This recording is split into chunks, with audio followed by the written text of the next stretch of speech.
शिव की कृपा से वाराणसी की इस पवित्र पावन भूमि में बाबा विश्वनाथ जी की कृपा से ये दिव्य कथा श्रवण करने का सौभाग्य मिला है। ऑनलाइन ये कथा है, जैसे अभी सतुआ बाबा जी ने बताया कि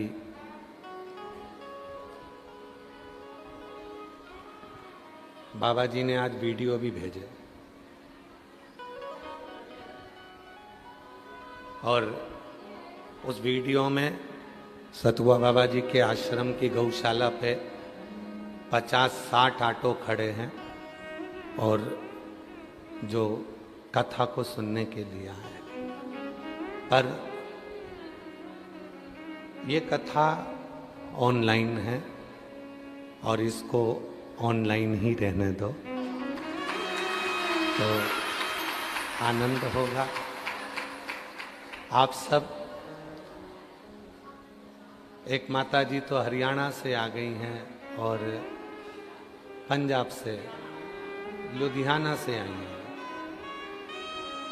और कल रोड पर जाकर बैठ गई थी।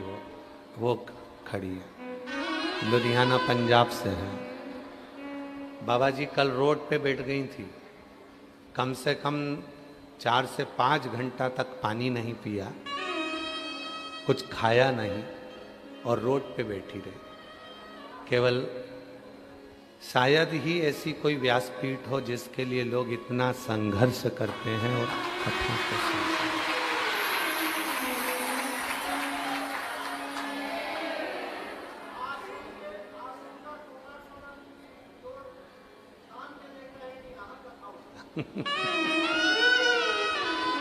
शिव कथा है।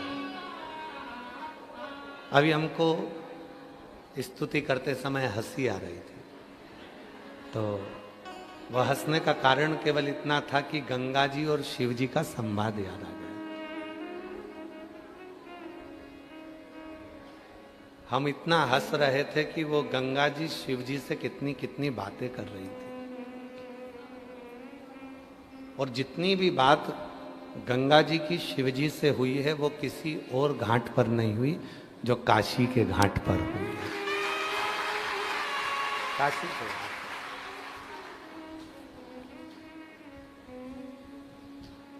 और वो कोई साधारण सी बातें नहीं थी गंगा जी और शिव जी की जिसके पीछे हमको हंसी आ रही थी। हम पूरी स्तुति में ही हंसते रहे और इतनी तेज तेज हंसी आ रही थी कि स्तुति नहीं होती तो खिलखिला के हंसते थे। क्यों? क्योंकि गंगा जी ने कह दिया था बाबा भोलेनाथ जी से कि मैं भगवान विष्णु के चरणों में भी नहीं रही, मैं ब्रह्मा जी के कमंडल में भी नहीं रही, मैं इंद्र की सभा में भी नहीं रही, मैं वरुण और गरुण की सभा में भी नहीं रही, मैं कहीं पर एक जगह पर टिक नहीं पाई। तो भगवान शंकर मुस्कुराकर कहते हैं, तू भले कहीं ना रही हो पर अब मेरे बिना तू कहीं जा नहीं सकती है।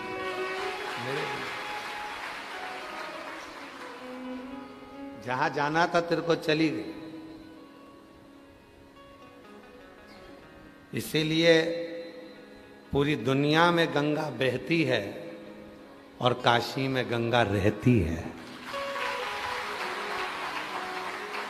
गंगा बहती है सारी दुनिया में, पर काशी में गंगा रहती है। और रहना किसको कहते हैं और बहना किसको कहते हैं, दोनों में बहुत अंतर है। और काशी वाले अच्छे से समझते होंगे इस बात को, बहना और रहना में कितना अंतर है।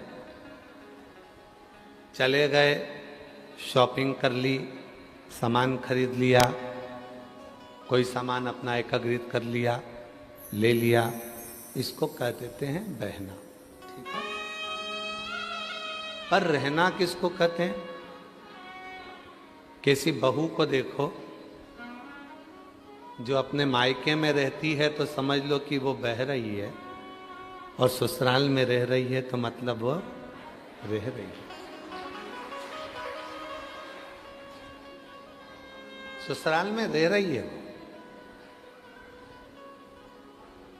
अब गंगा जी काशी में रहती है, और रहना किसको कहते हैं? ऋषिकेश में खूब उछली, गंगोत्री में खूब उछली, हरिद्वार में खूब उछली, पूरी गंगा के मार्ग में गंगा जी इतनी उछलती है, इतनी उछलती है, पर काशी में गंगा उछलती नहीं है, रहती है, शांत रहती है। यहां रहती है तो शांत। उसको मालूम है कि यहां विश्वनाथ है। हर जगह पर गंगा जी का शोर नजर आता है, पर काशी में गंगा शोर नहीं मचाती है। काशी में गंगा शोर नहीं मचाती।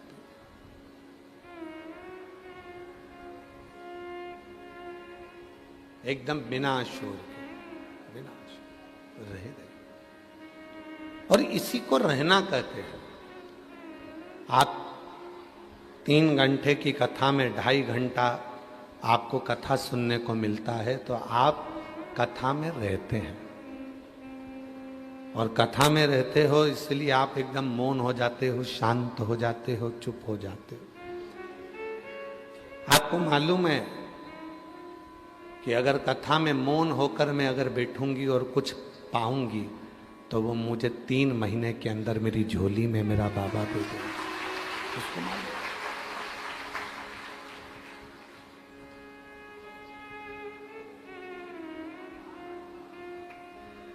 यहां शोर की नगरी काशी नहीं है, गर्जना की नगरी काशी नहीं है, उत्पात करने की नगरी काशी नहीं है, विद्वत्ता की नगरी काशी है, विश्वास की नगरी काशी है, श्रद्धा की नगरी काशी है, भाव की नगरी काशी है, और परमात्मा से मिलन की नगरी काशी है। ये काशी परमात्मा से मिलन कराने वाली। यहाँ शोर पहले तो अब काशी का नज़ारा और हो गया कि इतना पब्लिक आती है, इतना शोर होता है, लोग ट्रैफिक जाम भी होता है, सब कुछ होता है। पर पहले की काशी में ये कुछ नहीं था। पहले की काशी तो मौन थी।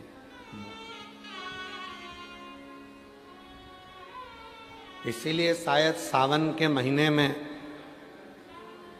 सारे व्रत किए जाते हैं।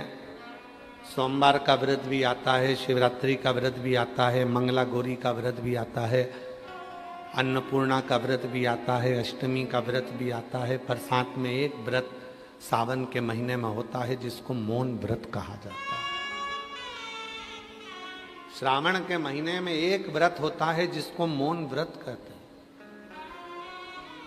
आप सबको मालूम होगा, शिव और शक्ति दोनों का अर्धनारीश्वर स्वरूप का जब दर्शन हुआ था, शिव महापुराण की कथा कहती है, तब ब्रह्मा जी मौन हो गए थे, क्योंकि ब्रह्मदेव से गलती हो गई थी बहुत। ब्रह्मा जी से इतनी गलती हो गई थी कि ब्रह्मा जी ने भगवान नारायण और भगवान शिव में भेद कर दिया था। और जब कोई हल नजर नहीं आया, कि ब्रह्मा जी ने सोच लिया कि ये मेरा कुछ हो नहीं सकता है, तब ब्रह्मदेव ने ये विचार कर लिया कि अब इसका कोई सार तत्व नजर नहीं आ सकता, तो अब मैं मौन हो जाता हूं। और ब्रह्मदेव मौन हो गए एकदम। और जैसे ही ब्रह्मा जी मौन हुए, भगवान शिव कृपा कर दिए, ब्रह्मा को वर दे दिया। श्रावण के महीने में जब मैं अपने ससुराल माता प्रसूति से सेवा ले रहा हूँगा, मेरी अर्धांगिनी सती मेरी सेवा कर रही होगी, समुद्र मंथन का विष मैंने पिया होगा और मेरी पार्वती मेरे को कावड़ चढ़ा रही होगी।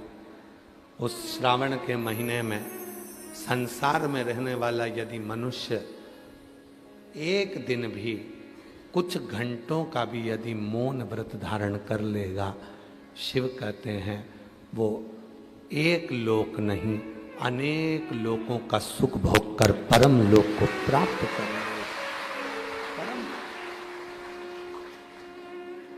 इसलिए श्रावण महीने में जितना कावड़ का महत्व है, श्रावण महीने में जितना कावड़ चढ़ाने का महत्व है, श्रावण के महीने में जितना 2 लोटा जल चढ़ाने का महत्व है, श्रावण के महीने में जितना शिव की अविरल भक्ति करने का महत्व है, उतना ही मौन रहने का महत्व है।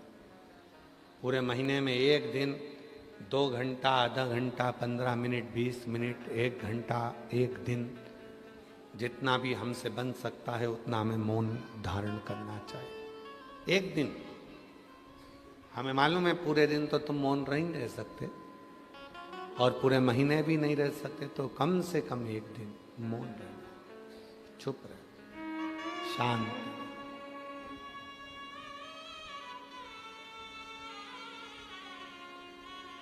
बहने वाली गंगा भी काशी में आकर रहना पसंद करती। और एक दिन ऐसा आया, एक दिन ये स्थिति हो गई काशी में कि गंगा जी तो उछल पड़ी, बहुत उछली। और गंगा महारानी जब उछली तो देखा कि ये तो बहुत उछल रही हैं, तो भोलेनाथ जी को लगा गंगा और काशी में आकर इतनी उछले, ये ठीक नहीं है। शिव जी ने अपना त्रिशूल लिया, गाड़ दिया, और जो गाड़ा गंगा मैया वहीं से टकराई और वापिस लौट कर निकल गई। उस स्थान का नाम आज भी, उस स्थान को शूलकंठेश्वर महादेव के नाम से जाना जाता है। जिस स्थान पर गंगा जी के लिए भगवान शंकर ने त्रिशूल रख दिया और गंगा मैया वहीं से वापिस की और वापिस लौट पड़ी। पुनः बोल शूलकंठेश्वर महादेव की, पुनः लौटी।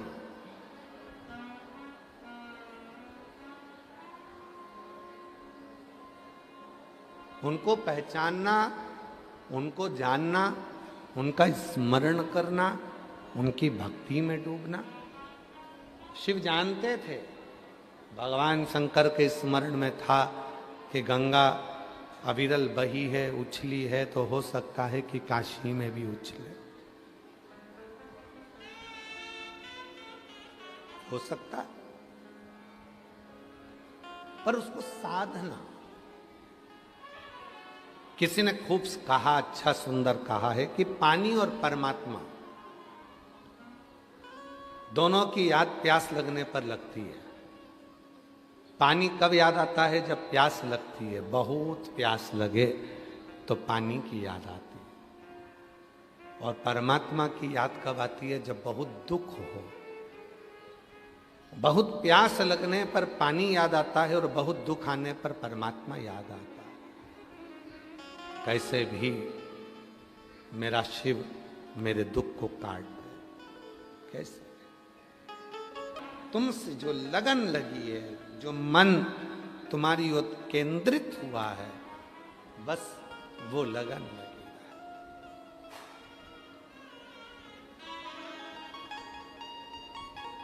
सतयुग, त्रेतायुग, द्वापर, और अभी क्या चल रहा है? जम के तो बोलो, कलयुग। कलयुग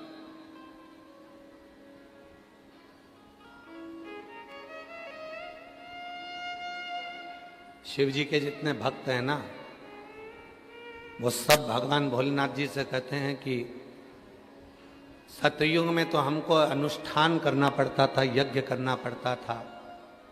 सतयुग में तो हमको यज्ञ अनुष्ठान करना पड़ता था, तब आप कृपा करते थे। त्रेता में तब साधना करना पड़ती थी, तब आप कृपा करते थे। द्वापर में यज्ञ करना पड़ता था, उपास करना पड़ता था, तब आप कृपा करते थे। जितने सतयुग के संत हैं, जितने त्रेता के साधु हैं, जितने द्वापर के महात्मा हैं, वो शिव जी से कहते हैं अब हमको कलयुग में नीचे भेज दो।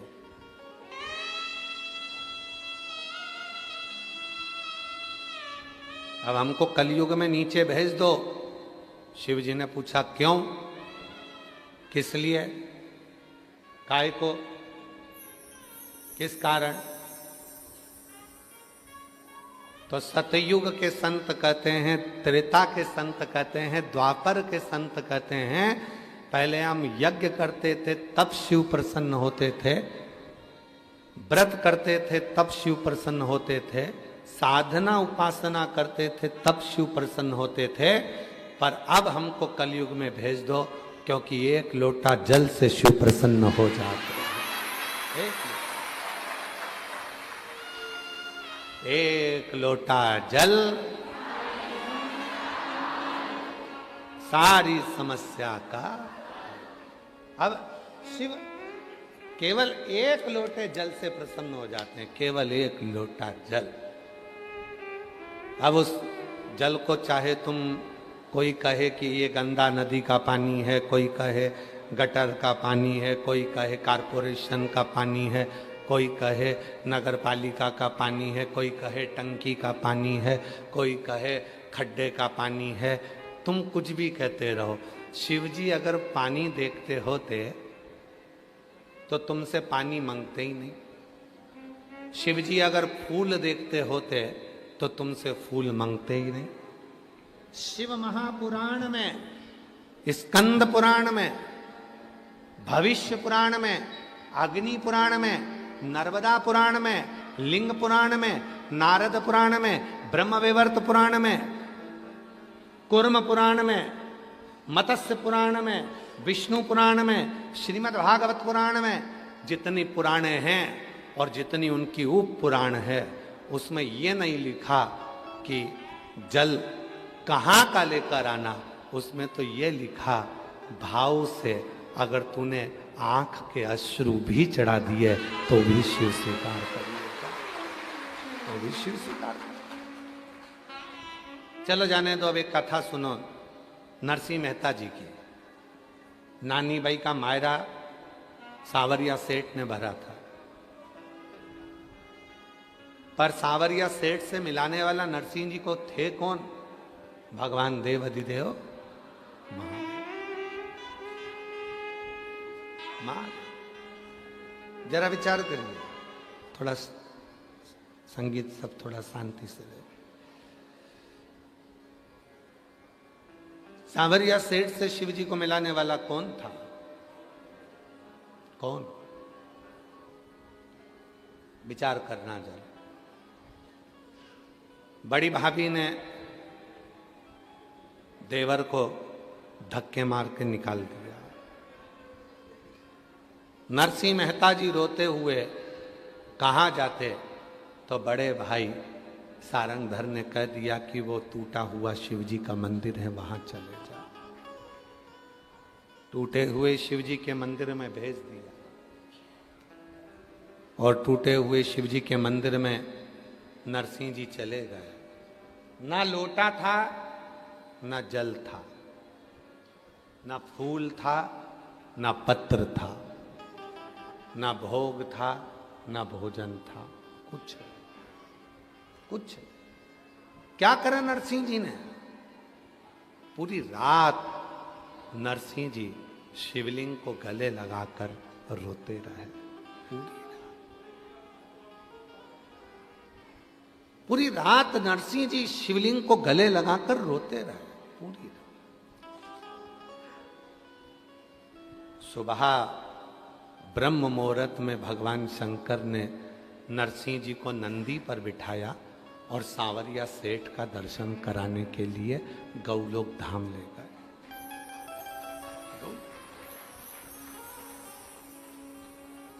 जिस गौलोक धाम में नरसिंह जी पहुंचे, वहां पर भगवान सांवरिया जी राधा जी के साथ नृत्य कर रहे थे। कृष्ण जी का ध्यान गया नरसिंह जी की ओर।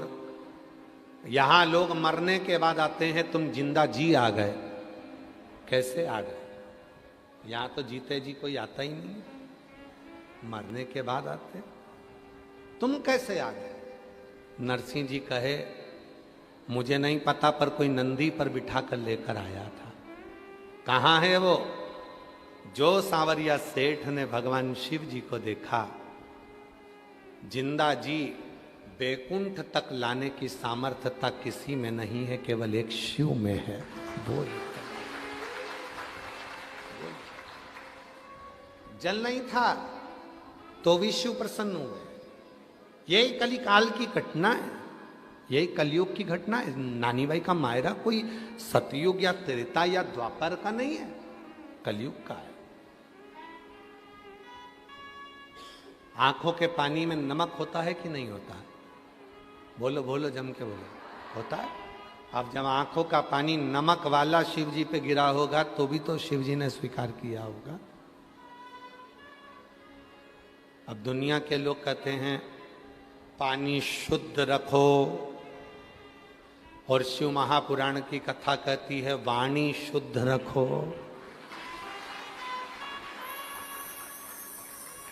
दुनिया के लोग कहते हैं फूल शुद्ध रखो।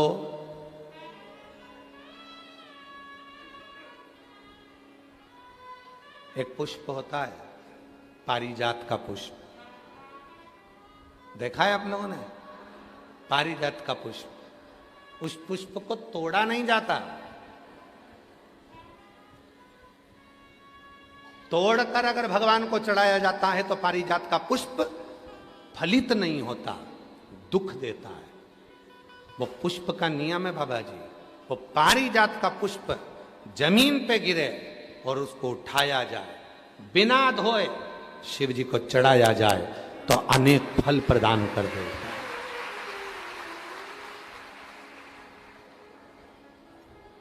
बिना धोए।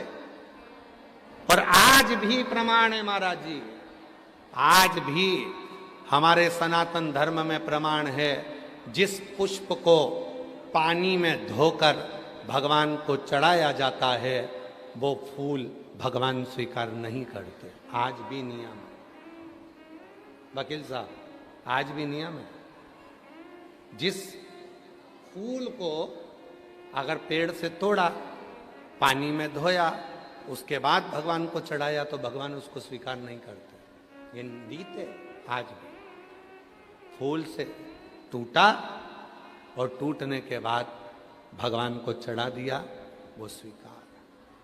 कई माताओं की आदत रहती है पानी के लोटे में, पानी की बाल्टी में फूल तोड़कर डाल लेती हैं, मंदिर जाती हैं, फूल चढ़ा देती हैं, उसी का पानी भगवान को चढ़ा देती हैं। पानी में ही फूल पड़ा रहता है, भगवान को चढ़ा रही हैं। कई लोगों की आदत रहती है, वो सोचते हैं कि हम जा तो रहे हैं, फूल अलग से कहाँ ले जाएंगे, पानी के लोटे में, पानी की बाल्टी में फूल डाल लिए, तोड़ तोड़ कर पानी की बाल्टी में फूल डाले और शिव जी को जाकर चढ़ा दिए। शिव स्वीकार नहीं करता।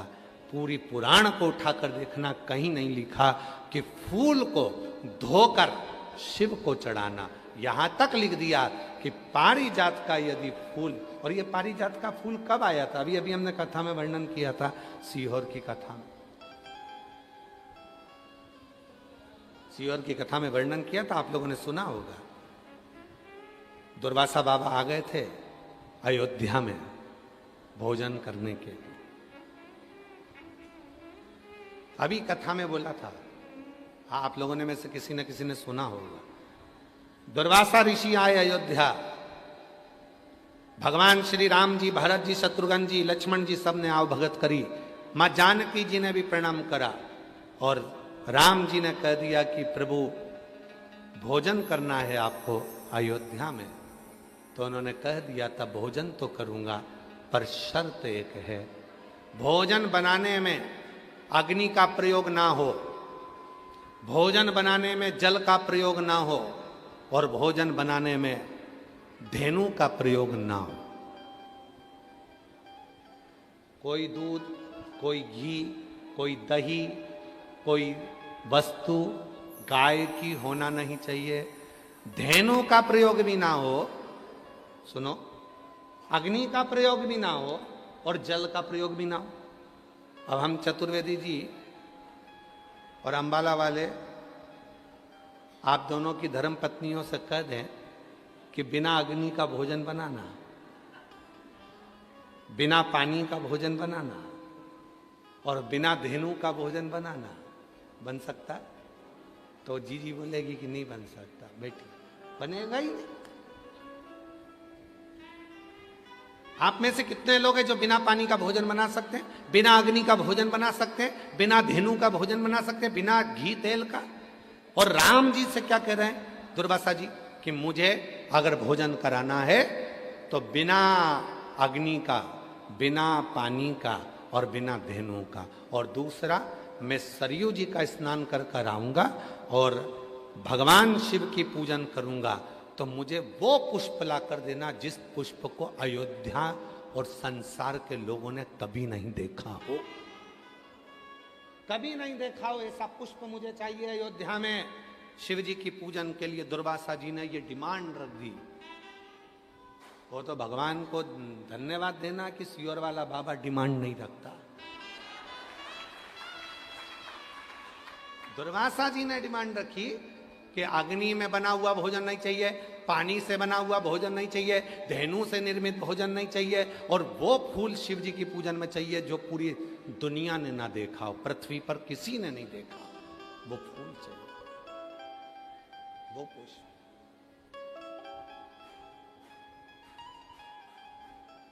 वो पुष्प चाहिए।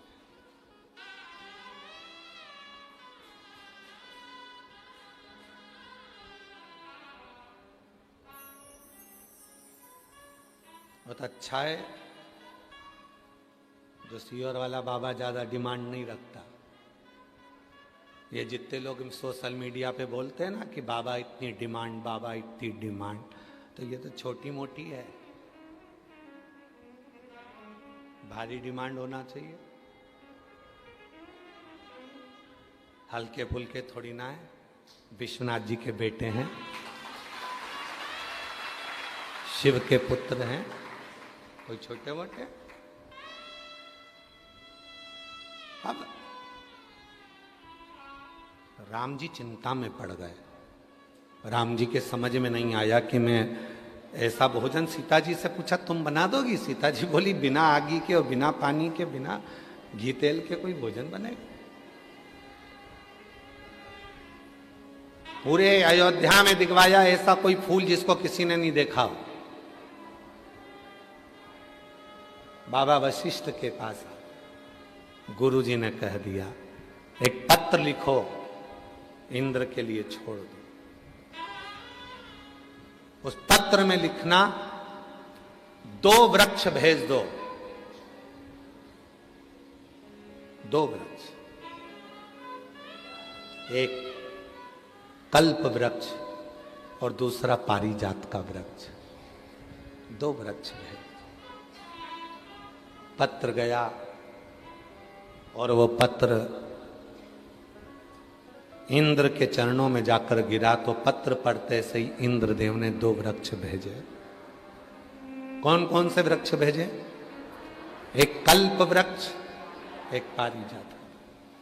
कल्प वृक्ष इसलिए भेजा गया कि राम जी ने हाथ जोड़े कल्प वृक्ष के और कहा कि भोजन दे दो।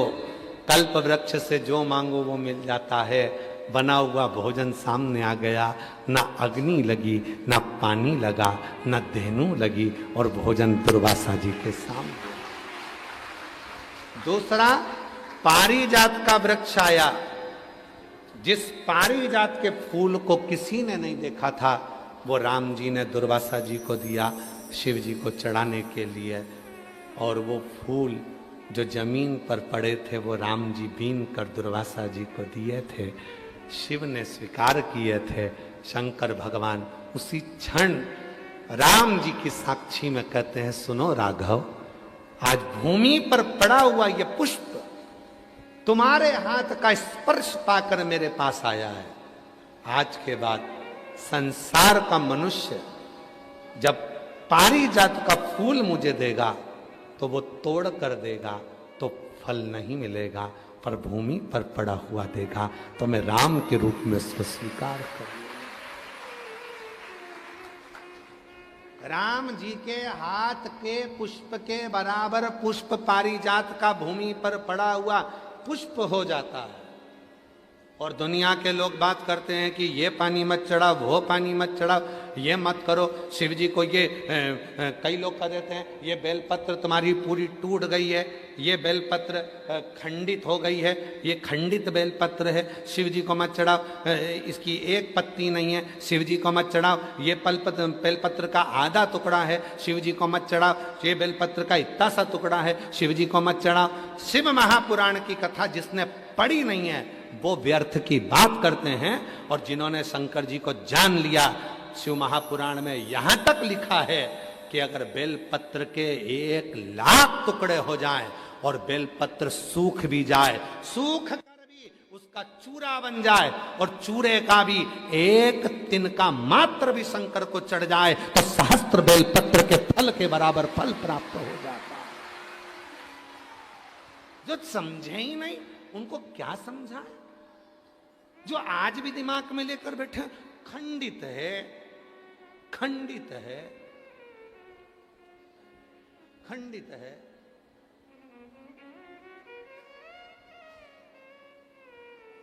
खंडित है, कई लोगों के दिमाग में बैठा रहता है।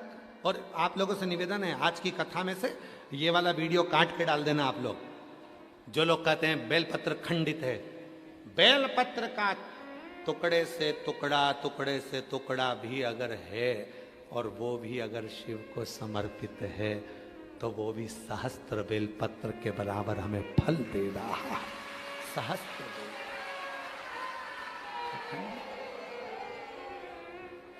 दुनिया में केवल एक ही तो है, पूरी दुनिया में केवल एक ही है, मेरा देव अधिदेव महादेव। भगवान विष्णु जी की मूर्ति खंडित होती है तो मूर्ति को बदलना पड़ता है, राम जी की मूर्ति खंडित होती है तो मूर्ति को बदलना पड़ता है, देवी जी की मूर्ति खंडित होती है तो मूर्ति को बदलना पड़ता है, दत्त भगवान की मूर्ति खंडित होती है तो मूर्ति को बदलना पड़ता है, 33 कोटि देवताओं की मूर्ति खंडित होती है तो मूर्ति को बदलना पड़ता है। और महादेव का शिवलिंग यदि खंडित भी हो जाता है तो वह अखंडेश्वर महादेव कहलाता है। शिव जी का शिवलिंग भी अगर खंडित हो जाए तो वो खंडित नहीं माना जाता, 1000 टुकड़े हो जाएं तो खंडित नहीं माना जाता, उसके टुकड़े टुकड़े हो जाएं तो भी खंडित नहीं माना जाता, वो अखंडेश्वर हो जाता है, सहस्त्रेश्वर हो जाता है, लक्षेश्वर हो जाता है, वो साधारण नहीं रहता है।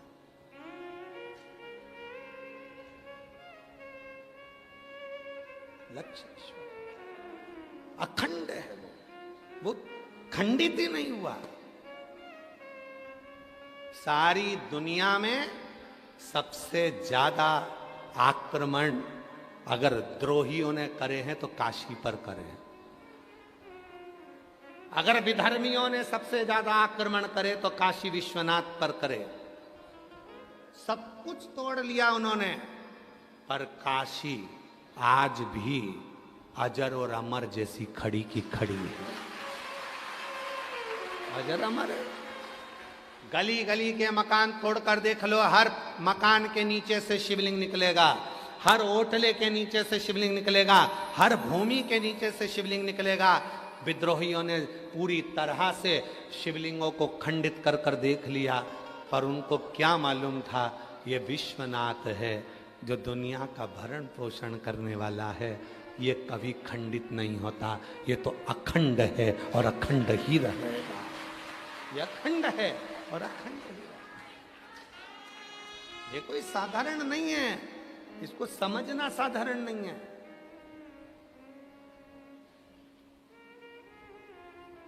एक नैना नाम की एक शिव भक्त महाराष्ट्र की अकोला के पास में रहती, नैना नाम था। महाराज हम चतुर्वेदी जी उसका पत्र अगर हमारे पास में होगा तो हम उस पत्र को सोशल मीडिया पर जरूर डालेंगे। हम श्योर जाकर ढूंढवाएंगे उस पत्र को। अगर पत्र नैना नाम की एक लड़की आकोला के पास की,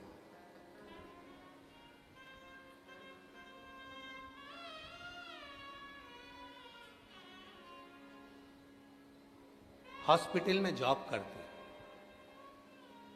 हॉस्पिटल में भी ऐसी जगह जॉब करती है जहां पर स्त्री का प्रसव होता, बच्चा जन्म लेता, तो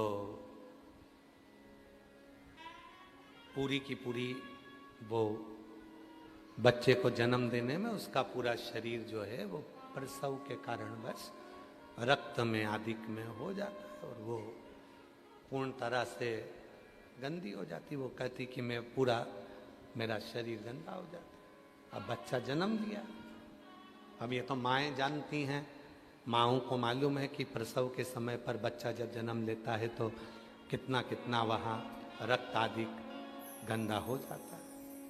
नहीं ना, गुरुजी बहुत दुखी रहती है। मेरे दुख का निवारण क्या है? हमने कहा एक लोटा जल सारी समस्या का।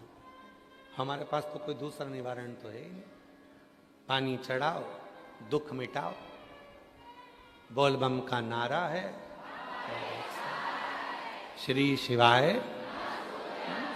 इसके सिवाय तो हमारे पास कुछ दूसरी चीजें है ही।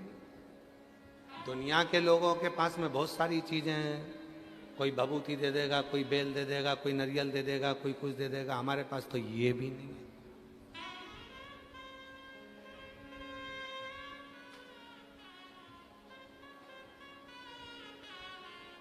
हमने कहा नहीं ना, तुम एक काम करा करो, रोज शिव जी को जल चढ़ाया करो। गुरुजी हॉस्पिटल में जाने की जल्दी रहती है, जल चढ़ाऊं कैसे? हॉस्पिटल से आती हूं तो गंदी हो जाती हूं, जल चढ़ाऊं कैसे? हमने कहा घर से चला करो तो बोतल में जल भर लिया करो, जाते आते जब तुम्हारा मन पड़ जाए, जब शिव कृपा कर दें तब जल चढ़ा। हॉस्पिटल से आती होगी तो स्नान कर कर आती होगी, हाँ। कपड़े बदल कर आती होगी, हाँ। तो फिर जाने में क्या दिक्कत? पर लोग कहते हैं कि हॉस्पिटल से आइए, शिव जी के मंदिर आ गई। हमने कहा दुनिया तो ताना देती रहेगी। शिव महापुराण की कथा में आता है, रात्रि को 9:15 वाला जो उपाय यूट्यूब पर डला हुआ है, जब कोई बहुत मात्रा में बीमार पड़ जाता है, हॉस्पिटल से ही वो 9:15 वाला उपाय करने के लिए मंदिर पहुंच जाता है और बाबा उस पर करुणा करना प्रारंभ कर देता है।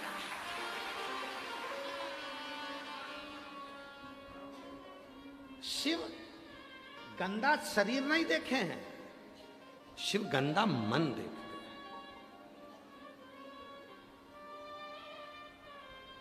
कितने रुपए का तुमने क्रीम पाउडर लगाया, कितने सुंदर तुम हो, ये शिव जी को मतलब ही नहीं है। क्या करेगा वो तुम्हारी सुंदरता से? करेगा क्या? जिनके आगे स्वयं मां जगत जननी पार्वती जी भी फीकी हैं, जिनके आगे स्वयं जगत जननी जगदम्बा अम्बा भी स्वरूप में फीकी हैं, वो शिव जी कितने सुंदर हैं, तो तुम्हारी सुंदरता से उसको कोई मतलब तो है नहीं। तेरी प्रतिमा कितनी सुंदर, तू कितना सुंदर।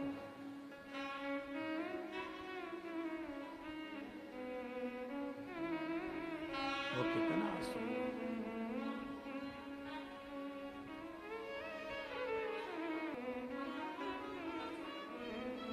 वो कितना सुंदर हो सकता है। तुम्हारी सुंदरता से मतलब नहीं है, तुम्हारी सुंदरता से कोई मतलब नहीं, कोई मतलब।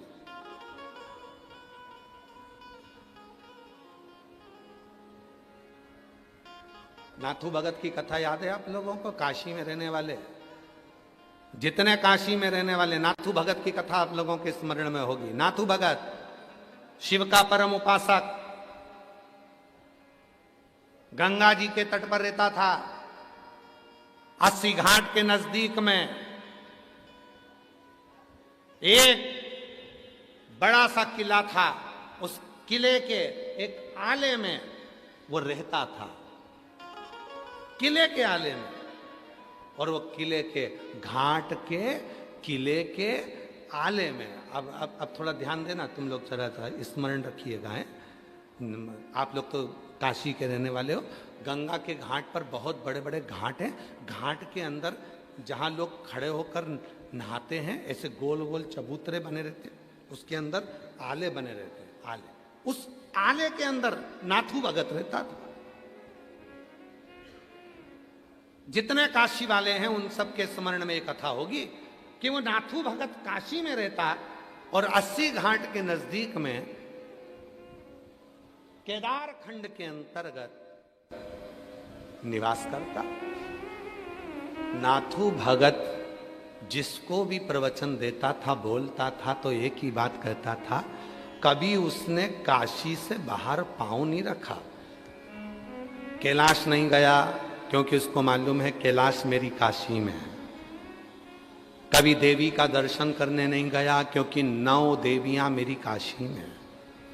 किसी गौरी का दर्शन करने नहीं गया क्योंकि 9 गौरी मेरी काशी में है। किसी विनायक का दर्शन करने नहीं गया क्योंकि अष्टविनायक मेरी काशी में है। किसी हनुमान जी के मंदिर दर्शन करने नहीं गया क्योंकि सारे हनुमान मेरी काशी में है। किसी देवता के धाम नहीं गया क्योंकि सारे देवता मेरी काशी में है। वो नाथू भगत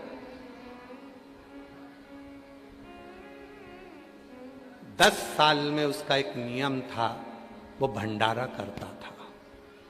कितने साल में? 10 साल में भंडारा करता था वो नाथू भगत। भंडारा कैसा करता था? तुम भंडारा कैसे करते हो? पूड़ी बनाते हो, सब्जी बनाते हो, बिस्कुट बांटते हो, टॉफी बांटते हो, सब कुछ बांटते हो। वो नाथू भगत वो कहता था, मैं भंडारा उस चीज का करूंगा जो मेरे शिवजी ने मुझको दिया है। जो मेरा है ही नहीं उसका मैं भंडारा कैसे करूं? 5000 रुपए तुम दो, आज खीर बांटेंगे, ये भंडारा नहीं है। तेल का पीपा तुम दो, आज पूड़ी सब्जी बनाकर बांटेंगे, ये भंडारा नहीं है। आज बटुकों का भोजन होगा, मालपुआ रबड़ी बनेगा, 20,000 रुपए तुम दो, ये भंडारा नहीं है। कहीं से लेकर आ गए दे दिया, ये भंडारा नहीं है। नाथू भगत काशी की पवित्र भूमि का वो संत था शिव का। वो कहता था, मेरे भगवान ने जो मुझे दिया है मैं भंडारा उसका करूंगा। क्या करता था? अपने शरीर को खंभे से ठोक लेता था, शिव शिव शिव शिव शिव कहकर ठोकता। शरीर में घाव हो जाते, शरीर में घाव होते, उसमें कीड़े पड़ जाते। शरीर के अंदर कीड़े पड़ते और वो कीड़े शरीर को खाते। 15 दिन तक भंडारा उसके शरीर का देता वो नाथू भगत, और 16वें दिन मां गंगा में जाकर डुबकी लगाता, पूरा शरीर ठीक हो जाता।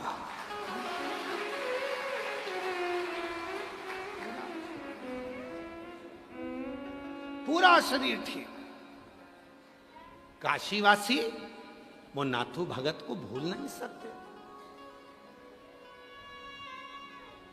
उसके भंडारे को कोई भूल नहीं सकता। धन का भंडारा नहीं था, तन का भंडारा था। जैसे ही गंगा जी की डुबकी लगती थी पूरा शरीर ठीक हो जाता। ये काशी है, इस काशी को लोगों ने हल्के में ले लिया है। आज नए नए लोग आकर बस गए काशी में तो सोचते हैं कि काशी हम देख रहे हैं कि कमाई का स्रोत हो गया। आज नए नए लोग काशी में आकर बस गए, थोड़ी सी प्रॉपर्टी खरीद ली और सोच लिया कि हमने होटल, हमने बिल्डिंगें बना ली तो काशी हमारी हो गई। काशी तुम्हारी नहीं है, काशी नाथू भगत जैसे की है, जो गंगा में नहाते से शरीर को ठीक कर लेगा। काशी को पहचाना क्या क्या पहचाना? और बाबा जी आज हम कहें आपसे एक कथा, अभी तो हम विश्वनाथ शिव महापुराण की कथा कर कर जा रहे हैं यहां से। चौथा दिन है आज, 3 दिन और बचे हैं। पर चतुर्वेदी जी और पूरी टीम और बाबा जी सब ध्यान रखना, जब एक बार कथा करने के लिए वापिस आए तो काशी के भक्तों की कथा सुनाकर जाएंगे कि काशी के भक्त कैसे हैं। कैसे काशी के भक्त थे, कि उन काशी के भक्तों का क्रम क्या रहा है, उन काशी के भक्तों का क्रमता क्या रही है, उन काशी के भक्तों की सराहना क्या रही है। कहीं मिलेगा नाथू भगत जैसा जो अपने शरीर का भंडारा देता हो, गंगा में डुबकी लगा के शरीर को ठीक कर लेता हो। नाथू भगत।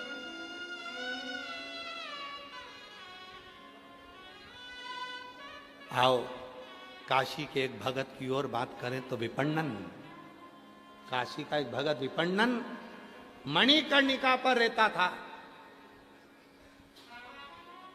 और वह विपन्नन मणिकर्णिका पर रहता, और मणिकर्णिका पर वह विपन्नन रहता हुआ मणिकर्णिका की भूमि पर जब कोई मुर्दा जलाने आता तो मुर्दे जलाने वाले का मुख देखता। वो विपन्नन, और वो विपन्नन जो मणिकर्णिका के घाट पर रह रहा है, ना घर है ना कुछ है, केवल खुले आसमान में विपन्नन रहता था। और कहते हैं लोग मुर्दा लेकर जाते थे, राम नाम सत्य चिल्लाते थे, और विपन्नन मुर्दे से, जिसको लेकर जा रहे हैं उस मुर्दे से बात कर लेता था। लोग कहते थे अघोरी है, तांत्रिक है। लोग कहते अघोरी है, तांत्रिक है। अरे विपन्नन ना अघोरी था ना तांत्रिक था, वो विश्वनाथ जी का भक्त था, शिव का भक्त था। वो अघोरी नहीं।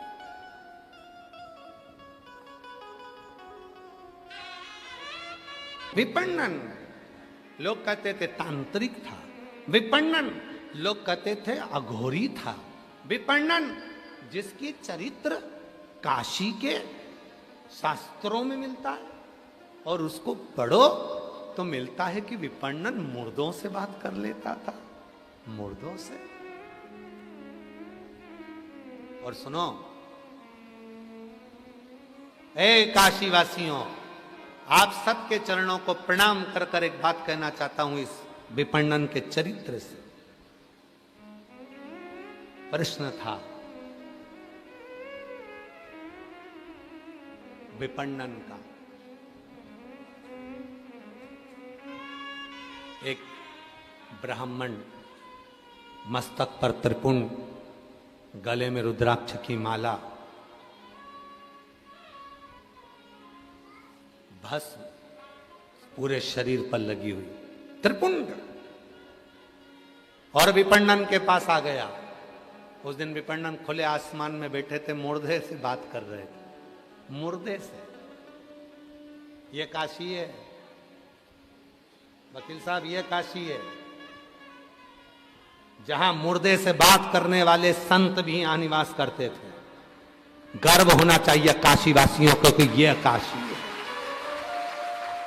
इसको महाशमशान कहते हैं, महाशमशान। विपन्नन बैठे थे, गले में रुद्राक्ष, भस्म, त्रिपुंड पहना हुआ एक ब्राह्मण विद्वान, शिखाबंदी है उसकी, तन पर एक लंगोटी है, ऊपर के भाग कुछ नहीं है, यज्ञोपवीत धरा हुआ है। विपण्णन के पास आ गया। विपण्णन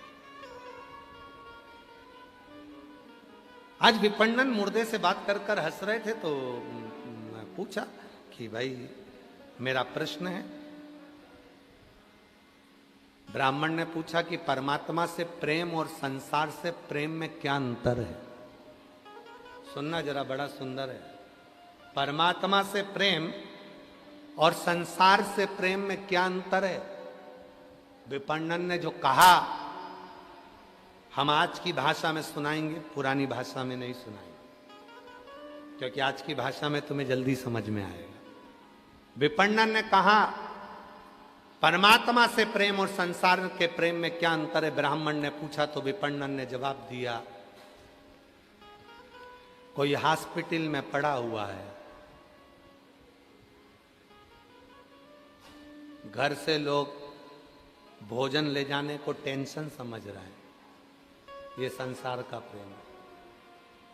कौन लेके जाएगा खाना। आज हॉस्पिटल तुम जा रही हो तो कल मैं जाऊंगी, सास बीमार है, ससुर बीमार है, क्या रोज रोज मैं ही बैठी रहूं? क्या पूरी जायदाद का हिस्सा मुझे ही मिलेगा? सास तो तुम्हारी भी है ना, मां तो तुम्हारी भी है ना, तो तुम भी खाना लेके जाओ। ये सांसारिक प्रेम है।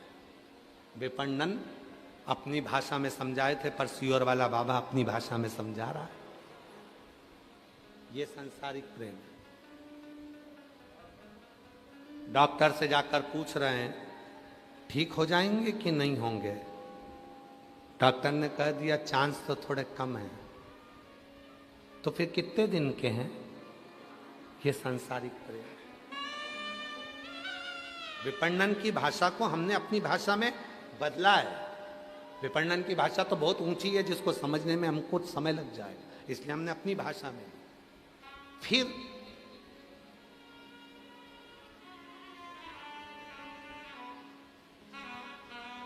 डॉक्टर साहब, इनको खाने में क्या दें? 4-5 रोटी देंगे, 2-4 रोटी देंगे तो गंदगी करेंगे, और गंदगी करेंगे तो पलंग पर साफ कौन करेगा?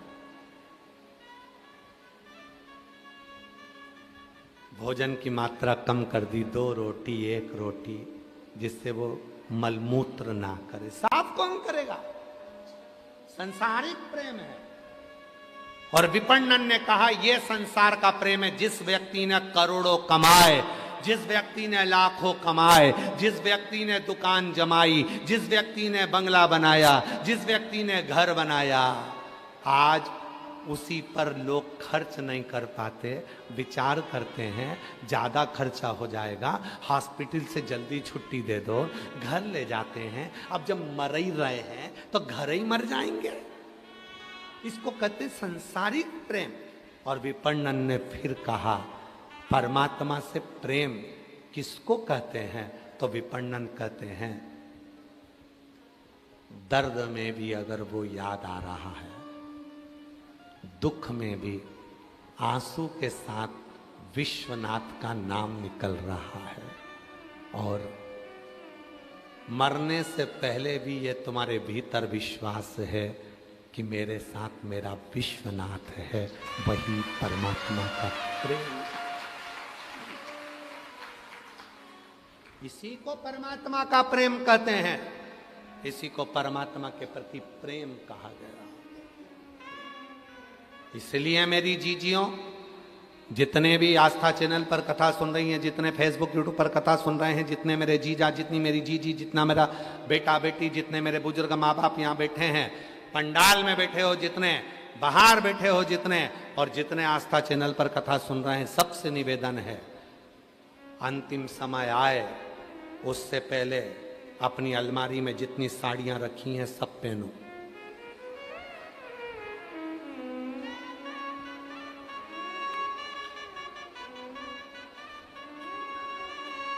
कोई कहे कि बुढ़ापे में ब्यूटी पार्लर जाती है, हाँ जाऊंगी। तेरे बाप का क्या जाता? जा चल जाऊं, जा बता। 60 साल 70 साल की हो गई, इतनी हीरोइन बन के रहती है, मेरी मर्जी।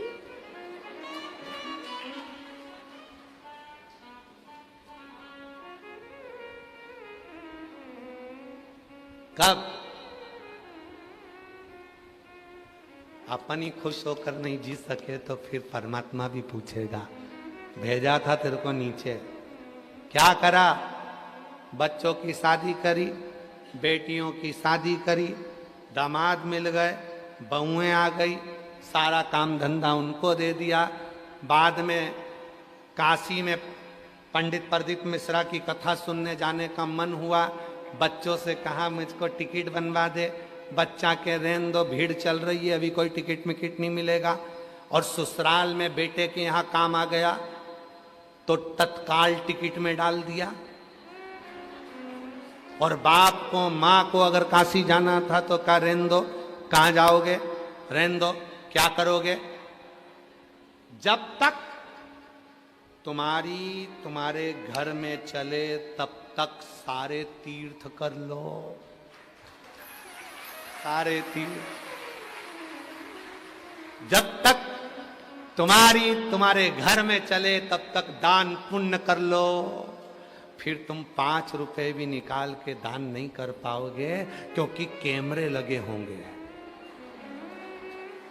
कैमरे, वो कैमरे कौन से हैं? तुम्हारे पोता पोती। वो कैमरे कौन से हैं? तुम्हारे बच्चे।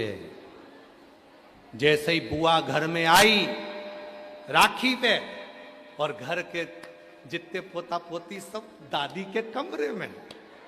क्यों? बुआ जी आई है, बुआ जी आई है। बुआ जी से इतना प्रेम नहीं है बच्चों को, वो तो उनकी मम्मियां ठोक ठोक के भेजती है, जब तक बुआ रहे तब तक दादी के कमरे में रहना,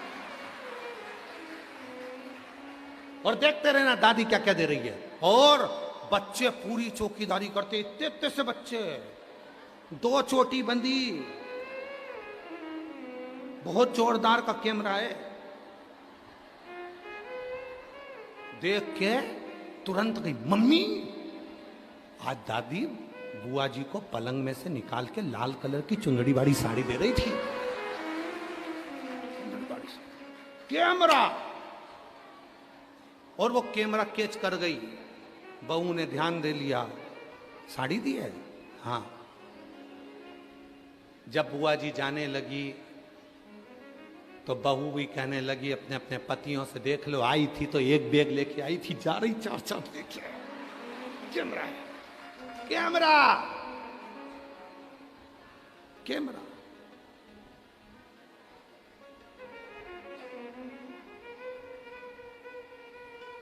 इसीलिए जब तक तुम्हारे घर में चले, जब तक तुम्हारे घर पर कमांड रहे, तब तक तीर्थ करो, दान करो, पुण्य करो, भजन करो, कीर्तन करो। बात का कोई भरोसा, बात का कोई भरोसा नहीं। शरीर शिथिल होता चले जाता है तो भजन भी नहीं हो पाता। बंसल जी, अभी तो शरीर चल रहा है तो कथा भी हो रही है। जब शरीर शिथिल हो जाता है तो कथा, भजन, कीर्तन कहाँ हो पाए? बहुत।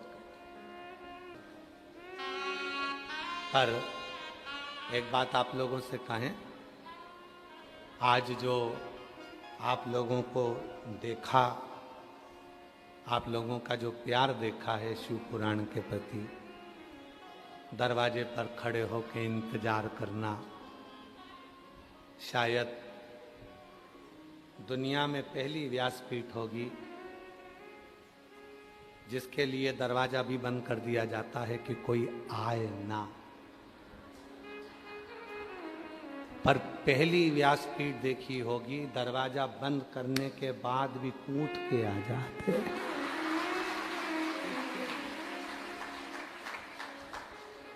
तुम हमें छुपा ना पाओगे, तुम्हारे छुपा। कहाँ स्वर नहीं बैठ रहा है तुम्हारा, एक नंबर पर लेके आओ उसको, इसको एक नंबर पे चलाओ तुम, वो उसका 2-3 पे जा रहा है, एक कर लो इसको। समझ, शिव तत्व कह रहा है, शिव तत्व। शायद पहली व्यासपीठ है जिसको रोकने के बाद भी लोग शिव भक्त, और ये प्रदीप मिश्रा जी के लिए नहीं आ रहे, सीवर वाले बाबा के लिए नहीं आ रहे, आपके दिल में जो शंकर जी बैठे हैं, विश्वनाथ जी बैठे हैं, शिव बैठे हैं, आप उस शिव को पाने के लिए, शिव से शिव का मिलन करने के लिए शिव पुराण है, और शिव से शिव।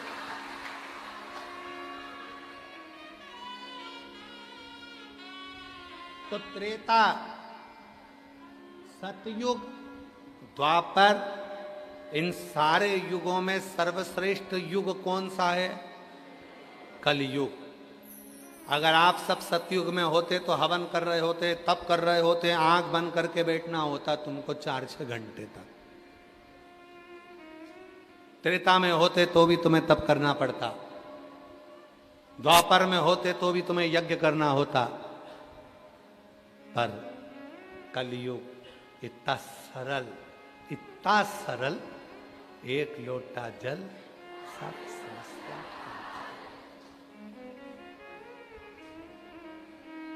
और आज हमारे चतुर्वेदी चढ़वा दिए बिस्लेरी का जल सुबह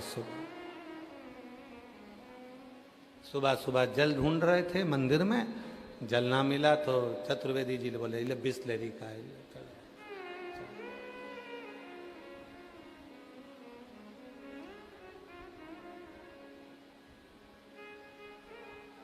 जो नहीं, शिव जी ने कभी नहीं कहा कि मुझे इतना कीमती फूल देना, कभी नहीं कहा।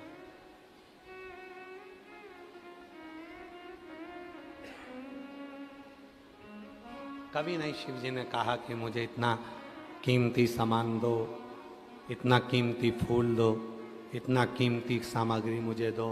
शिव जी तो बोलते ही, शंकर भगवान की कथा तो यहां तक कहती है कि कीमती सामान तुम घर छोड़ के आओ, एकदम फ्री होकर आओ, आनंद के साथ।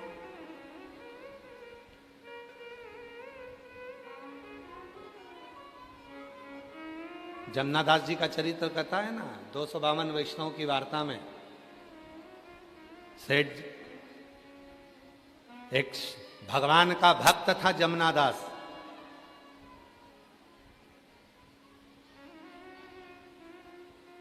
फूल वाले के पास गया फूल लेने के लिए। कितने का है? 1 रुपए का, दे दो,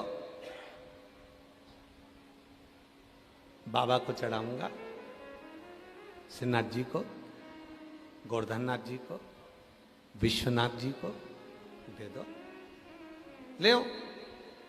वहीं से एक सेठ जा रहा था जिसका नाम था यवनराज। यवनराज सेठ जा रहा था वेश्या के दरवाजे पर, टोकनी में देखा कि फूल रखे थे, बड़ा सुंदर फूल था। जो जमनादास जी के हाथ में फूल रखा था उसी फूल को सेठ यवनराज ने देख लिया। यवनराज ने फूल हाथ में लेकर, हाथ में फूल को उठाकर देखा, फूल वाले से पूछा फूल कितने का है? फूल वाले ने कहा फूल 2 रुपए का। जमनादास जी बोले अभी तो तुम मुझे फूल 1 रुपए का दे रहे थे, विश्वनाथ जी के लिए, गोवर्धननाथ जी के लिए, श्रीनाथ जी के लिए। ए भैया, मैंने ये फूल अपने मन से बाबा को दे दिया, गोवर्धननाथ जी को दे दिया, श्रीनाथ जी को दे दिया, विश्वनाथ जी को दे दिया, अब तो तुम ये फूल मुझे दो ना। फूल वाले ने कहा फालतू की बात मत करो, फूल की कीमत 2 रुपया है। यमनराज को कहा, सेठ जी को। यमनराज जी ने अपनी गठरी में से 2 रुपए निकाल कर देना चाहे तो जमनादास जी ने कहा फूल अब जाएगा तो विश्वनाथ के चरणों में ही जाएगा, फूल जाएगा तो गोवर्धननाथ जी के चरणों में ही जाएगा। फूल की कीमत 4 रुपए। जमुना दास भक्त, यमनराज ने कहा फूल की कीमत 8 रुपए, अगर ये फूल जाएगा तो वेश्या के जूड़े में जाएगा। जमुना दास जी ने कहा फूल की कीमत 10 रुपए। यमनराज ने कहा फूल की कीमत 20 रुपए। वेश्या के जूड़े के लिए फूल की कीमत 20 रुपए। जमुना दास जी ने कहा फूल की कीमत 40 रुपए। यमनराज ने कहा तू मुझे जानता नहीं, मैं नगर का सेठ हूं, ये पूरी नगरी मेरी है, तुम मुझसे भिड़ रहा है। जमुना दास जी कहने लगे यमनराज जी आप तो दूसरा फूल भी ले सकते हो, ये फूल तो मेरे बाबा को चढ़ जाने दो। यमनराज ने कहा फूल की कीमत 80 रुपया। जमुना दास जी ने कहा फूल की कीमत 100 रुपया। यमनराज ने कहा फूल जाएगा अब तो वेश्या के जूड़े में ही जाएगा, फूल की कीमत 200 रुपए। जमुना दास जी ने कहा फूल जाएगा तो विश्वनाथ जी के पास जाएगा, फूल की कीमत 400 रुपए। यमनराज ने कहा फूल की कीमत 500 रुपए। जमुना दास जी ने कहा फूल की कीमत 1000 रुपए। यमनराज ने कहा फूल की कीमत 5000 रुपए। जमुना दास जी बोले फूल की कीमत 10,000 रुपए। 10,000।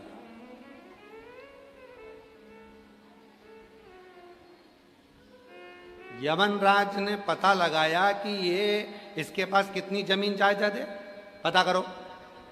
पूरी जमीन बेच देगा 50,000 में बिक जाएगी, इससे ज्यादा नहीं होगा इसके पास। यमनराज ने कहा फूल की कीमत 25,000 रुपए। जमुना दास जी बोले फूल तो विश्वनाथ के पास जाएगा, फूल की कीमत 50,000 रुपए। 50,000। यमनराज ने मन में विचार करा फूल की कीमत मुझे दुगनी बोलना पड़ेगी, 1 लाख रुपए मुझे फूल की कीमत लगाना पड़ेगी। 1 लाख में तो मैं 10 वेश्या लाके खड़ी कर दूंगा। अगर एक वेश्या को 1 लाख का फूल दूंगा तो 10 वेश्या मेरे पास खड़ी होगी। यमनराज ने फूल की कीमत नहीं लगाई। जमुना दास ने अपनी जमीन घर सब बेच दिया। 50,000 का फूल खरीद कर जब गोवर्धननाथ विश्वनाथ के पास पहुंचे, जैसे ही फूल चरणों में चढ़ाया, इतने में तो मेरा ठाकुर, मेरा गोवर्धननाथ, मेरा विश्वनाथ जमुना दास को गले से लगा लिया। गजब की कीमत लगाई।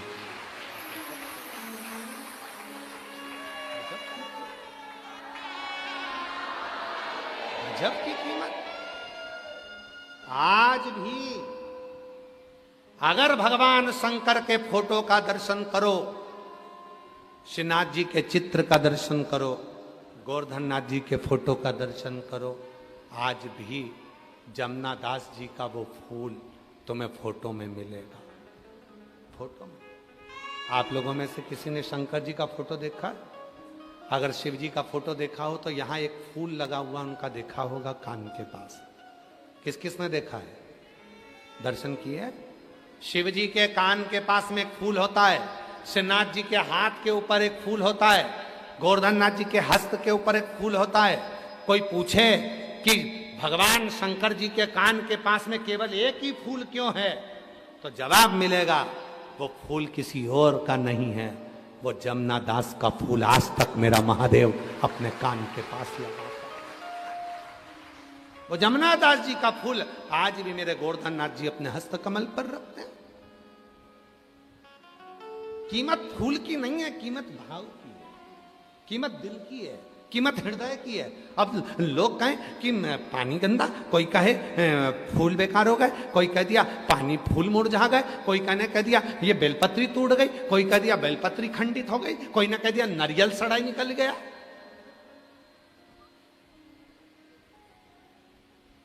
अरे भाई तुम पहचाने कहां? शंकर जी को तुम अभी पहचाने नहीं। अरे पूरी जिंदगी निकल जाएगी, तो भी लोग शिव जी को नहीं पहचान पाएंगे पूरा जीवन।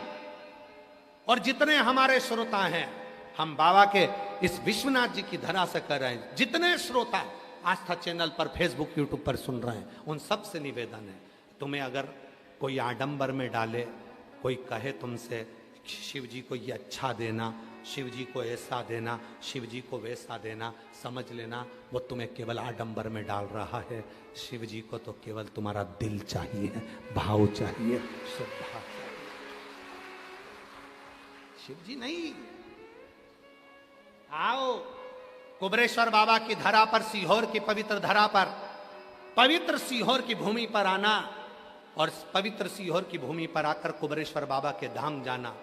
कुबरेश्वर बाबा के धाम पर जाकर आप दर्शन करोगे, जहां बैठोगे वहीं पे तुम्हें कंकर शंकर मिलेगा, जहां बैठे हो वहीं बेलपत्र पड़ी हुई मिलेगी, कहीं बैठे हो वहीं पर लोग पूजन करते हुए दिखते हैं। कई लोग कहते हैं कि यहाँ का मैनेजमेंट सुधारना चाहिए, यहाँ लोग हर कहीं बैठकर पूजन कर देते हैं, मैनेजमेंट सुधारना चाहिए।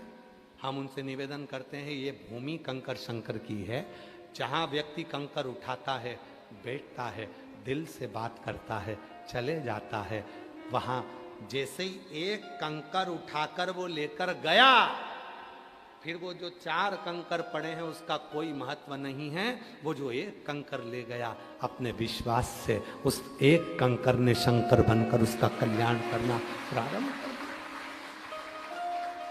पूरी दुनिया की कावड़ भरना, काशी की कावड़ भरो, सोमनाथ जी की कावड़ भरो, महाकाल जी की कावड़ भरो, ओमकारेश्वर की कावड़ भरो, चाहे तुम नीलकंठ की कावड़ भरो, चाहे तुम पूरी दुनिया की कावड़ भरो, और एक बार अगर कुबरेश्वर बाबा की तुमने कावड़ सीहोर जाकर भरी है और बाबा से दिल से तुमने कुछ निवेदन करा है, तो वो खाली नहीं रह सकता है, वो मिलेगा, वो प्राप्त, वो साधारण नहीं। शिव की पूजन में, शिव के प्यार में 3 चीजें जरूरी है, सुन लेना सब।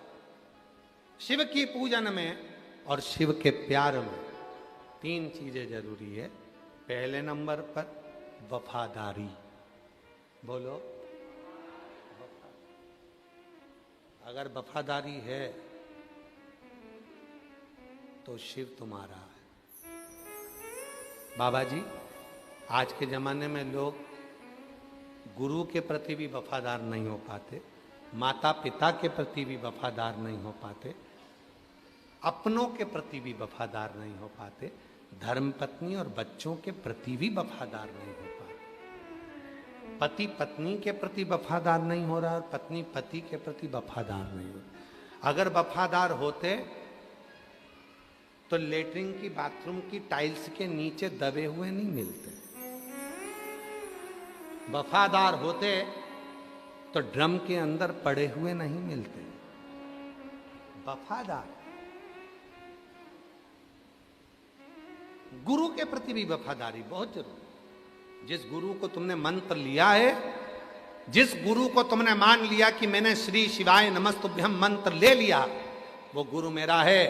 अब जो बोलेगा, गुरु वाक्य ही जनार्दन का वाक्य है, और गुरु ने कह दिया ऐसा, तो फिर उस वचन को पकड़ लिया तो फिर तो तुम पार हो गए। और गुरु के वचन में भी अगर संशय हो गया तो फिर रहेगा गुरु के वचन। इसीलिए दुनिया के लोगों ने एक वचन पकड़ लिया, एक लोटा जल।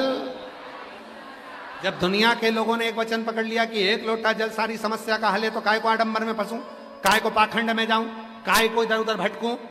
दुख आया, लोटा भरा, शिव जी के मंदिर पहुंच गए, काम आ गया। 3 चीजें हैं शिव की पूजन में और शिव के प्यार में, 3 चीजें जरूरी है। पहले नंबर पर बोलो वफादारी, दूसरे नंबर पर विश्वास, और तीसरे नंबर पर समर्पण। ये 3 चीजें। पहले नंबर पर वफादारी रखना। वफादारी का मतलब होता है कि मेरा शिव जैसा रखे, शिव जैसा, शंकर जैसा। किसको कहते हैं वफादारी, मालूम है तुमको?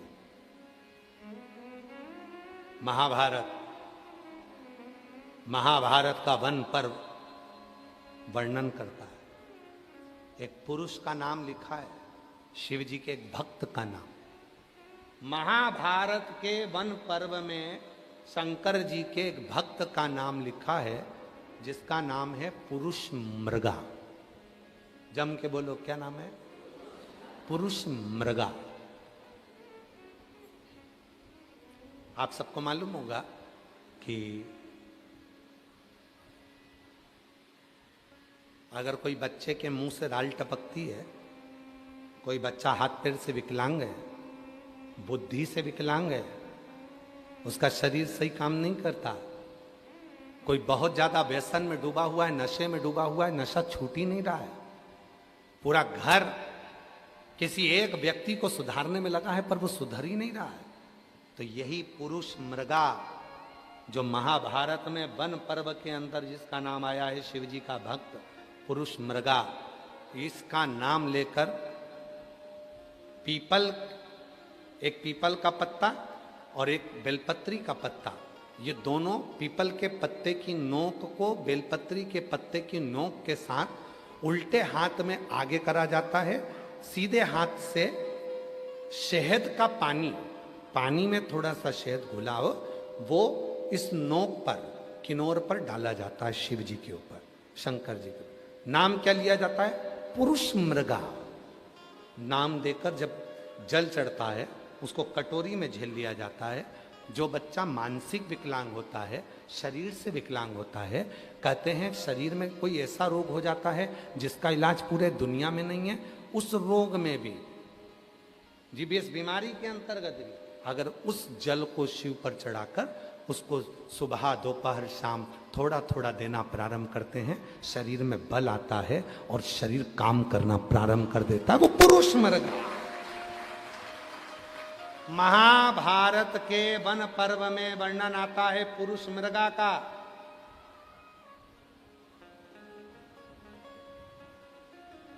जिसका शरीर पुरुष का था, पांव मृग के थे,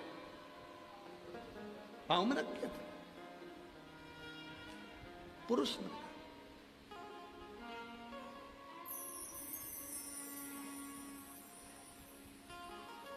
यहां तक कथा कहती है, महाभारत वन पर्व में पुरुष मृगा की कथा थी। शिव भक्त, इसको साधारण नहीं कहेंगे, शंकर का परम भक्त था पुरुष मृगा, परम भक्त। आज भी कहते हैं जिसकी बुद्धि काम नहीं करती है, इधर उधर भटक रही है ना, तो शहद का जल पीपल के पत्ते की नोक और बेलपत्री की नोक दोनों को मिला के शिव जी पे चढ़ाई जाती है और उसका शहद के जल का प्रयोग किया जाता है, बुद्धि सटीक होती है।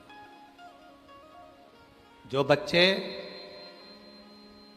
पढ़ने बैठते हैं, मन नहीं लगता, मन विचलित हो जाता है, परीक्षा हॉल में याद नहीं आता, सब याद करते हैं, रात भर पढ़ते हैं और परीक्षा हॉल में भूल जाते हैं, उनके लिए भी पुरुष मृगा, पीपल के पत्ता नीचे, ऊपर बेलपत्री का पत्ता, दोनों की नोक, शहद का पानी शिव जी को समर्पित कर कर उस पानी का आचमन करें, बुद्धि केंद्रित हो जाती। पुरुष मृगा। फिर से बोलो, क्या नाम है?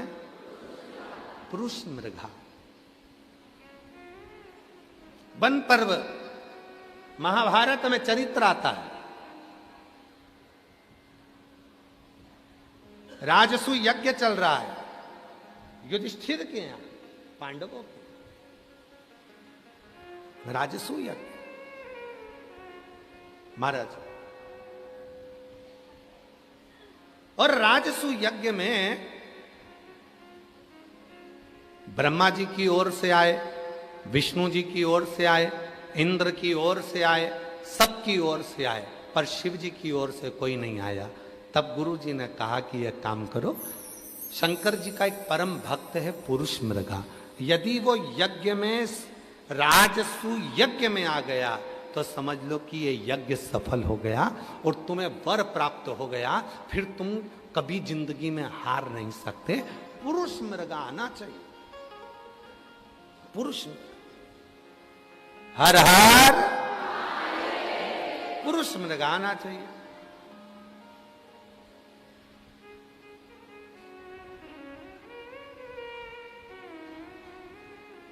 पर गुरु जी ने कहा उसको लाना बहुत कठिन, बहुत कठिन।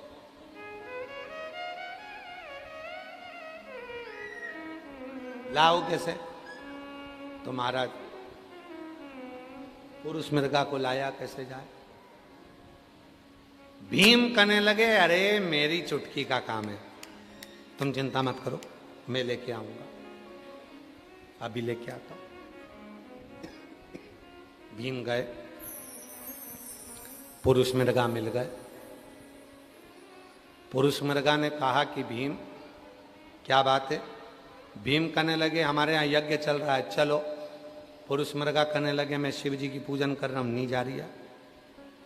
जरा शंकर जी के जो भक्त होते हैं ना, बड़े अटपटे होते हैं। कभी तो मिलेंगे तो बड़ी प्रसन्नता से मिलेंगे, और कभी मिलेंगे तो ऐसे रूटली मिलेंगे कि जैसे पहचानते ही नहीं। शिव शिव है, चलो। पुरुष मृगा ने मना कर दिया। भीम ने कहा, मैं लेके जाऊंगा। ठीक है, चल।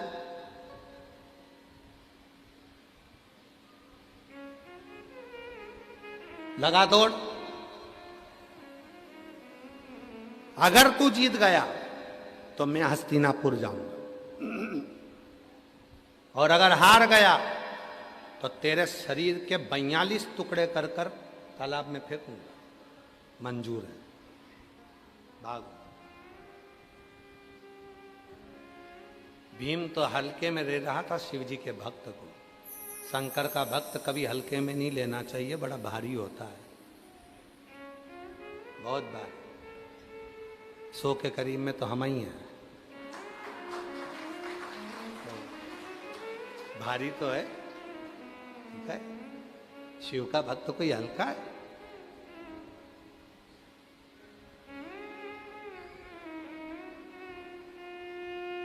सतुआ बाबा जी को भी तुम हल्के में मत लेना।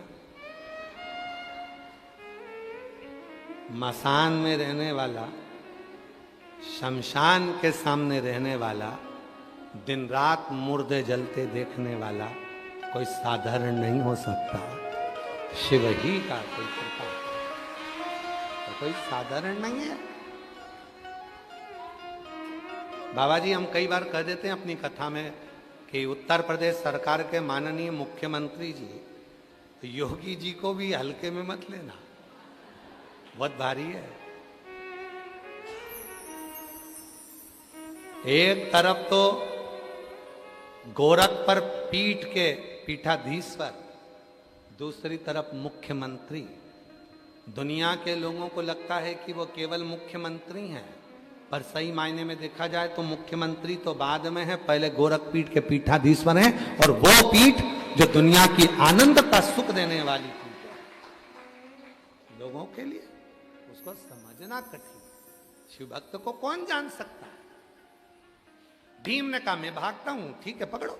और भीम भागने लगे, और जो भीम भागे उसके पीछे पुरुष मृगा भागे। पुरुष मृगा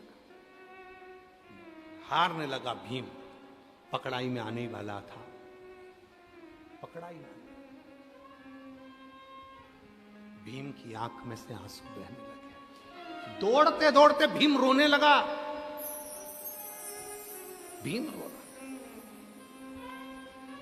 गुरुजी ने युधिष्ठिर, नकुल, सहदेव, अर्जुन सबसे कह दिया अपने भाई के अंतिम संस्कार की तैयारी करो। पुरुष मृगा उसको मार देगा, वह बचेगा नहीं। भीम रोने लगा, दौड़ता दौड़ता थक गया, हारने वाला था। इतनी देर में भीम मां जगत जननी दुर्गा भवानी को याद करा। भीम की धर्म पत्नी हिडिंबा मां अंबा जगदम्बा को याद करी, मेरा पति मरने वाला है, बचा लो मां, बचा लो, बचा। मां ने तुरंत उसी क्षण, अगर मेरी जगत जननी मां नहीं होती तो भीम तो निपट गया। मां ने क्या करा? मेरी जगत जननी मां ने अपने जूड़े में से एक गजरे का फूल नीचे फेंका। जो फूल फेंका वहां शिवलिंग आ गया। पुरुष मृगा भाग रहा था, शिवलिंग को देखा, रुक गया, पांव पड़ी, पत्ती तोड़ी, शिवजी को चढ़ाया, फिर भाग। इतनी देरी हो गई तो भीम थोड़ा आगे निकल गया, फिर पकड़ाई में आने लगा। मां अंबा जगदम्बा ने अपने जूड़े का फूल तोड़ा, फिर नीचे पटका। पुरुष मृगा का नियम था, पुरुष मृगा का, जैसे हमारा नियम है बाबा जी, हमारा भी एक नियम है। हम सीहोर से चलते हैं या यहाँ से चलते हैं, रास्ते में जहाँ रुकेंगे वहाँ ओटले पर कोई शंकर का शिवलिंग हो या पेड़ के नीचे कोई शिवलिंग हो तो वहाँ जल चढ़ाकर फिर आगे बढ़ जाते। पुरुष मृगा का नियम था, जहाँ शिवलिंग देखता था वहाँ प्रणाम करता था, जल चढ़ाता था, पत्ती चढ़ाता था, फिर बढ़ता था। अब पार्वती जी क्या कर रही हैं? गजरे का फूल गिराती थी, शिवलिंग प्रकट हो जाता था, पुरुष मृगा महापूजन करने बैठ जाता था। इतनी देर में भीम आगे बढ़ जाता था, फिर वापिस वही की वही क्रम होता रहा। आखिरी में हस्तिनापुर की बॉर्डर थी, भीम भागा और इतनी देर में पुरुष मृगा ने भीम का पांव पकड़ लिया। आधा शरीर अंदर था, भीम का एक पांव घुटने से नीचे वाला बाहर रह गया। और पुरुष मृगा ने कहा अब तो तुझे मरना पड़ा। युधिष्ठिर आ गए बाहर, हाथ जोड़ लिए, बाबा जी, ए बाबा जी, आप पूरे शरीर को नहीं काट सकते। देहली के बाहर जो घुटना रहा है और पंजा रहा है, आप इसको काट लो, 42 टुकड़े करो, फेंक दो, पर शरीर नहीं काट सकते। पुरुष मृगा प्रसन्न हो गए, राजसु यज्ञ करवाया, वर दिया। इस पवित्र कथा को दौड़ते हुए पुरुष मृगा के शिवलिंग की पूजन की कथा को जो सुनेगा, उसकी जिंदगी में जितनी भी अड़चने आएगी वो सब समाप्त हो जाएगी। सब। महाभारत के वन पर्व में वेद व्यास जी वर्णन करते हैं, महाभारत के वन पर्व में वेद व्यास जी लिखते हैं, जो पुरुष मृगा के इस पवित्र चरित्र का स्मरण करता है उसकी जिंदगी के सारे अड़चन, सारी तकलीफें समाप्त हो जाती है।